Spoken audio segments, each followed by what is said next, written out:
বন্ধুসকল নমস্কাৰ। আজি মই আপোনালোকৰ সন্মুখত এটা ৰানিং টপিকস লৈ আহিছোঁ আৰু এই ৰানিং টপিকসটো মই ভাৰতবৰ্ষৰ এজন নাগৰিক হিচাপে আৰু ভাৰতবৰ্ষৰ সংবিধানৰ সপক্ষে এটা ভিডিঅ' মই বনাবলৈ খুব অনুভৱ কৰিছোঁ আৰু এই বিষয়ে মই আজি কৈ আছো আপোনালোকক শুনিবলৈ দেখিবলৈ জানিবলৈ অনুগ্ৰহ কৰিছোঁ। যেই নহওক কিয় আহক আজিৰ সাবজেক্টটো হ'ল মহাসংকটত আজি ভাৰতবৰ্ষৰ হিন্দুত্ববাদ। কথাটো বুজি পাইছেনে? কথাটো চাওক, ভাৰতবৰ্ষত আজি হিন্দুত্ববাদটো যি হিন্দুত্ববাদ ভাৰতবৰ্ষৰ সংস্কৃতি, এই ভাৰতবৰ্ষৰ হিন্দু সংস্কৃতিটো এই হিন্দুত্ববাদটো আজি কি হৈছে ভাৰতবৰ্ষত মহাসংকটৰ গৰাহত পৰিছে। আৰু এই মহাসংকটৰ গৰাহত কিয় পৰিছে জানে? ভাৰতবৰ্ষত বৰ্তমান শাসন কৰা বিজেপি চৰকাৰৰ কিছুমান নেতৃত্ব আছে, অহংকাৰী, স্বাৰ্থন্বেষী আৰু পদমৰ্যাদাৰ প্ৰতি লালায়িত ব্যক্তিৰ হাতত আজি এটা পুতলা হৈ পৰিছে এই হিন্দুত্ববাদটো। এই হিন্দুত্ববাদক লৈ এওঁলোকে কি কৰিছে? ৰাজনীতিৰ জুৱা খেল আৰম্ভ কৰিছে। বন্ধুসকল চাওক, নৰেন্দ্ৰ মোদী, অমিত শ্বাহ, ইউপিৰ চিফ মিনিষ্টাৰ যোগী আদিত্যনাথ, লগতে RSSৰ প্ৰমুখ মোহন ভাগৱত, এওঁলোকৰ হাতত আজি ভাৰতবৰ্ষৰ হিন্দুত্ববাদটো হাতৰ পুতলা হৈ পৰিছে। এওঁলোকে কি কৰিছে? এই হিন্দুত্ববাদটোক লৈ ৰাজনীতি আৰম্ভ কৰিছে, কুখ্যাত ৰাজনীতি। যিদিনাৰ পৰা এওঁলোকৰ হাতত ভাৰতবৰ্ষৰ হিন্দুত্ববাদটো ৰাজনীতিৰ আহিলা হৈ পৰিছে, ঠিক তেতিয়াৰ পৰা ভাৰতবৰ্ষৰ হিন্দুত্ববাদৰ মাজত এটা কলংকময় ইতিহাসৰ সৃষ্টি হৈ গৈ আছে। তেতিয়াৰ পৰা ক্ৰমশঃ অধপতনলৈ পৰ্যাবসিত হৈ আছে এই হিন্দুত্ববাদ। বন্ধুসকল চাওক, আজি এই হিন্দুত্ববাদৰ নামত কি হৈছে? ভোট সংগ্ৰহ কৰা হৈ আছে, ভোট বেংক বনোৱা হৈ আছে। মাত্ৰ ভোটৰ কাৰণে কি কৰিছে? এই হিন্দুত্ববাদক ব্যৱহাৰ কৰা হৈ আছে। আৰু এই হিন্দুত্ববাদৰ সৈতে ৰাজনীতিৰ সৈতে এই হিন্দুত্ববাদক একাকাৰ কৰি এটা হাতিয়াৰ বনাই এই হিন্দুত্ববাদ ব্যৱহাৰ কৰি নিজৰ পদমৰ্যাদাটো অক্ষুণ্ণ ৰাখিবলৈ বাৰে বাৰে চেষ্টা কৰা হৈছে। এই হিন্দুত্ববাদক ব্যৱহাৰ কৰি দেশৰ আজি ভাৰতবৰ্ষৰ মেজৰিটি জনসাধাৰণক আৱেগিক কৰি তোলা হৈছে। আৱেগিক কৰি তুলি তাৰপিছত কি কৰা হৈছে? দেশৰ সম্পদ লুণ্ঠন কৰা হৈ আছে। ভোটৰ নামত ক্ষমতাত বহি, ক্ষমতাৰ গাদীত বহি কি বিভিন্ন পৰ্যায়ৰ সম্পদ লুণ্ঠন কৰি আছে, যি ইচ্ছা তাকেই কৰি আছে। দেশৰ সম্পদবিলাক ক্ৰমশঃ এটা এটাকৈ বিক্ৰী কৰি দিয়া হৈ আছে। গতিকে এইটো কি খুব এটা ডাঙৰ ভয়ংকৰ কথা। আৰু এই ভয়ংকৰ কথাটো মাত্ৰ হিন্দুত্ববাদৰ কাৰণে নহয়, ভাৰতবৰ্ষৰ কাৰণে আৰু ভাৰতবৰ্ষৰ প্ৰত্যেকজন জনসাধাৰণৰ কাৰণে, ভাৰতবৰ্ষৰ প্ৰতিটো ধৰ্মৰ কাৰণে, মাত্ৰ হিন্দুত্ববাদৰ কাৰণে নহয়। আজি ভাৰতবৰ্ষৰ হিন্দুত্ববাদৰ ধ্বংস মানে প্ৰত্যেকটো ধৰ্মৰে আসন্ন বিপদৰ সংকেত। হিন্দুত্ববাদৰ নামত জয় শ্ৰীৰামৰ শ্লোগান দিয়া হৈছে।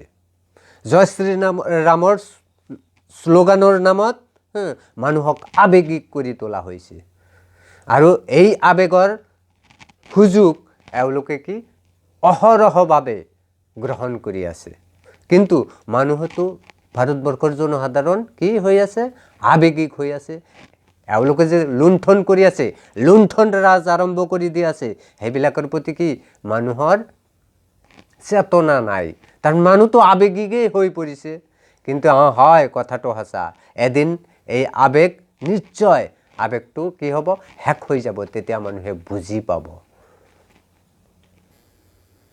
হিন্দুত্ববাদৰ নামত জনসাধাৰণক হিন্দুত্ববাদ আৰু জয় শ্ৰীৰামৰ নামত জনসাধাৰণক ভাৰতবৰ্ষৰ জনসাধাৰণক বিশেষকৈ ভাৰতবৰ্ষৰ হিন্দুসকলক নিচাসক্ত কৰি দিয়া হৈছে আৰু এই নিচাৰ জৰিয়তে এওঁলোকে কি কৰিছে ফায়দা লুটি আছে ভাৰতবৰ্ষত এওঁলোকে বিৰাটভাৱে ফায়দা লুটি আছে ভাৰতবৰ্ষৰ জনসাধাৰণক এই নিচাত পেলাই ক্ৰমশ আপোনালোকে চাওক ক্ৰমশ रोजगार शिक्षा স্বাস্থ্য आर्थिक স্বাৱলম্বিতা ঐক্য সংহতি ৰাষ্ট্ৰীয় অখণ্ডতা আদিৰ পৰা বঞ্চিত কৰি দিয়া হৈছে ক্ৰমশ এইবিলাকৰ পৰা বঞ্চিত হৈ গৈছে কিন্তু ভাৰতবৰ্ষৰ জনসাধাৰণ এই 80% হিন্দু জনসাধাৰণ কি হৈছে আবেগিক হৈ আছে বুজিব পৰা নাই আৰু এই চতুৰ নেতাবিলাকে এই চতুৰ ৰাজনীতিবিদবিলাকে এই সুযোগটো সম্পূৰ্ণভাৱে গ্ৰহণ কৰি আছে বন্ধুসকল চাওক বাৰে বাৰে এটা কথা এই বিজেপি দলটোৱে হিন্দুসকলক ভাৰতবৰ্ষৰ হিন্দুসকলক বাৰে বাৰে দেখুৱাই আহিছে যে এই মুছলমানসকল ভাৰতবৰ্ষৰ মুছলমানসকল হিন্দুসকলৰ এটা ভয় হিন্দুসকলৰ এটা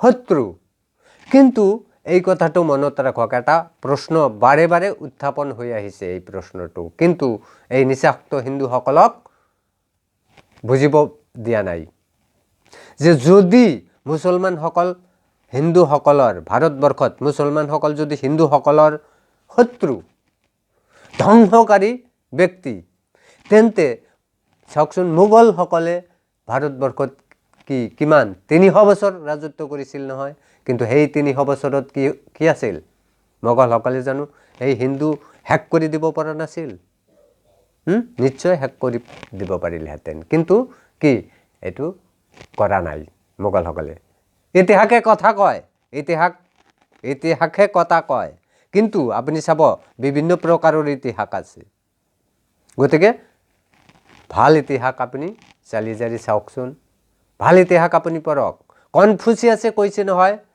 কনফুচিয়াছে কৈছে কি যে ধৰ্ম এনেকুৱা এটা বস্তু আফিমৰ নিচাৰ দৰে নিচাসক্ত হৈ থাকে মানুহ ঠিক বৰ্তমান বিজেপি চৰকাৰ নৰেন্দ্ৰ মোদী অমিত শাহ যোগী আদিত্যনাথ এইবিলাক কি কৰিছে এই হিন্দুত্ববাদৰ এটা নিচাত পেলাই দিছে এই ভাৰতবৰ্ষৰ হিন্দুসকলক আৰু ভাৰতবৰ্ষৰ হিন্দুসকলেও সেই নিচাত নিচাসক্ত হৈ বহি আছে কিন্তু মনত ৰাখিব ইয়াৰ কুপ্ৰভাৱ ভাৰতবৰ্ষৰ ইতিহাসত সুদূৰ প্ৰসাৰী নিশ্চিতভাৱে থাকিবই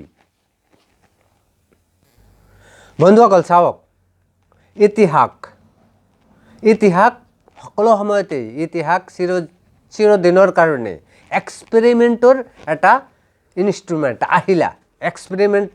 আহিলা গতিকে ইতিহাস এটা সময়ত ইতিহাস এই যে বৰ্তমানৰ যে আছে নৱপ্ৰজন্ম আহি থকা নৱপ্ৰজন্মই নিশ্চয় এই বিজেপিৰ কুমন্ত্ৰণা ঘৃণা হিংসা বিদ্বেষ এই কাজিয়াবিলাক যে লগাই দি আছে এইবিলাক কথা নৱপ্ৰজন্মই নিশ্চয় এদিন কি বুজি পাব এইটো খাটাং নৱপ্ৰজন্মই এই কথাটো বুজিবই আৰু তেতিয়া কি এই বিজেপিৰ ইতিহাসত বৰ্তমানৰ ইতিহাসটো বিজেপিৰ কাৰণে কি হ'ব কলংকময় অধ্যায় হ'ব এই কথাটো মনত ৰাখিব কলংকময় অধ্যায় নিশ্চিতভাৱে এইটো মই কোৱা কথা নহয় এইটো ইতিহাসৰ কথা কিন্তু বৰ্তমান কি হৈছে হিংসা বিদ্বেষ ঘৃণা এইবিলাক হিচৰিত কৰি দি এছাম নেতাই এই যে মই যে ক'লো এছাম নেতা এই নেতাবিলাকে কি কৰিছে নিজৰ স্বাৰ্থ পদমৰ্যাদা নিজৰ ধন দৌলত এইবিলাকৰ কাৰণে কি হৈছে মানুহক বিহুৰ কৰি ৰাখিছে মানুহক অন্ধ কৰি ৰাখিছে বুজিব দিয়া নাই কিন্তু এদিন নিশ্চয় বুজিব এই কথাটো ধ্ৰুৱ সত্য আৰু তেতিয়া আৰু সেই বুজি উঠাৰ সময়ত এই নৱপ্ৰজন্মৰ হাতত এই মহাপুৰুষ পবিত্ৰ মহাপুৰুষৰ পবিত্ৰ কথাটো শ্লোকটো যেনে জয় শ্ৰীৰাম এই শ্লোকটো এই কথাটো পবিত্ৰ হৈ উঠিব পুনৰুজ্জীৱিত হৈ উঠিব সেই নৱপ্ৰজন্মৰ হাতত আৰু তেতিয়া তেওঁলোকে কি কৰিব এই বিজেপিক নিশ্চয় খলনায়কৰ আসনত বহাব আৰু মই এই বিজেপিক কৈছোঁ তোমালোকে যে ভ্ৰষ্ট তোমালোকে যে কলুষিত অহংকাৰী তোমালোকে স্বাৰ্থপৰ পদমৰ্যাদাৰ বাবে লালায়িত চৰিত্ৰ তোমালোক এই কথা সেইদিনা কি হ'ব প্ৰমাণ হৈ যাব আৰু প্ৰমাণিত হৈ যাব যে ভাৰতবৰ্ষৰ হিন্দুত্ববাদ এটা সময়ত এই বিজেপিৰ এচাম কুচক্ৰান্তকাৰী নেতাৰ হাতত পৰি এই হিন্দুত্ববাদটো কি হৈছিল এটা সময়ত কলুষিত হৈ পৰিছিল কিন্তু আচলতে হিন্দুত্ববাদ কলুষিত নহয় এটা পবিত্ৰ এইটো এটা পবিত্ৰ অধ্যায় কিন্তু সেইটো কি হৈছে কি কৰা হৈ আছে ক্ৰমশ কলুষিত কৰি দিয়া হৈছে এই যে মানৱীয়তাৰ মাজত কি কৰিছে এইটো এটা বিগ বাষ্প সৃষ্টি কৰি দিয়া হৈ আছে ঘৃণাৰ বাতাবৰণ সৃষ্টি কৰি দিয়া হৈ আছে যাৰ বাবে হিন্দুত্ববাদটো বৰ্তমান কি ভাৰতবৰ্ষত বিপদাপন্ন বৰ্তমান ভাৰতবৰ্ষত মাত্ৰ মই ভাৰতবৰ্ষতেই কোৱা নাই পৃথিৱীৰ ভিতৰত পৃথিৱীৰ মাজত পৃথিৱীৰ ইতিহাসত এই হিন্দুত্ববাদ আজি কি কলংকিত আৰু এই কলংকিত কিয় এই বিজেপিৰ নেতাসকলৰ কাৰণে এই বিজেপিৰ খলনায়কসকলৰ কাৰণে হিংসা বিদ্বেষী খলনায়কসকলৰ কাৰণে পদমৰ্যাদাৰ কাৰণে লালায়িত ব্যক্তিসকলৰ কাৰণে গতিকে যিয়েই নহওক কিয় এটা সময়ত নিশ্চয় এইটো ইতিহাস সলনি হ'ব আৰু মানুহে এই কথাটো বুজিব আৰু মই অনুৰোধ কৰিছোঁ প্ৰত্যেকজন ব্যক্তিক মই অনুৰোধ কৰিছোঁ প্ৰতিটো ধৰ্মৰ মানুহকেই অনুৰোধ কৰিছোঁ এই ভাৰতবৰ্ষৰ হাতাম পুৰুষীয়া পৌৰাণিক এই হিন্দুত্ববাদটো জীয়াই ৰাখিব লাগে আমি বুজিব লাগে আমি এই যে কুচক্ৰান্তকাৰী ৰাজনীতিবিদসকল উৎখাত কৰিব লাগে উৎখাত কৰি আমি এইটো ৰক্ষণাবেক্ষণ কৰিব লাগে আমাৰ হাতত আমি ইয়াৰ ৰক্ষণাবেক্ষণ কৰিব লাগে নহ'লে কি হিন্দুত্ববাদটো ভাৰতবৰ্ষৰ হিন্দুত্ববাদটো আজি পৃথিৱীৰ বুকুত পৃথিৱীৰ ইতিহাসত কিছুমান কথাৰ সৃষ্টি হৈছে সেই কথাবিলাকৰ কাৰণে কি হৈছে এটা কুখ্যাত ইতিহাস হিচাপে পৰিচালিত হৈছে আৰু এই হিন্দুত্ববাদটো কি সংকটত পৰি গৈ আছে ধন্যবাদ বন্ধুসকল আৰু বহু কথা আছিল কিন্তু ক্ৰমশ মই লাহে লাহে কম আপোনালোকক অনুৰোধ কৰিছোঁ আপোনালোকে মোৰ ভিডিঅ'টো লাইক কৰিব শ্বেয়াৰ কৰিব আৰু মোৰ চেনেলটো ছাবস্ক্ৰাইব কৰি দিব লগতে কাষৰ বেল আইকনটো প্ৰেছ কৰি দিব ইয়াৰ পিছত আপোনালোকে বাট চাই থাকক মই ক্ৰমশ লাহে লাহে এনেকৈ বহুত ভিডিঅ' আপোনালোকক উপহাৰ দিম কিন্তু এই কথাটো আপুনি মনত নাৰাখিব যে মই মুছলমানপন্থী বা মই হিন্দুপন্থী বা মই বৌদ্ধপন্থী সেইটো নহয় এজ এ হিউমেন হিচাপে ভাৰতবৰ্ষৰ এজন নিৰপেক্ষ নাগৰিক হিচাপে মই কথাটো ক'বলৈ আজি বাধ্য হৈছোঁ কাৰণ মোৰ বিবেক আছে মই মোৰ বিবেকৰ দ্বাৰাই মই এই কথাটো কৈছোঁ আপোনালোকক ধন্যবাদ নমস্কাৰ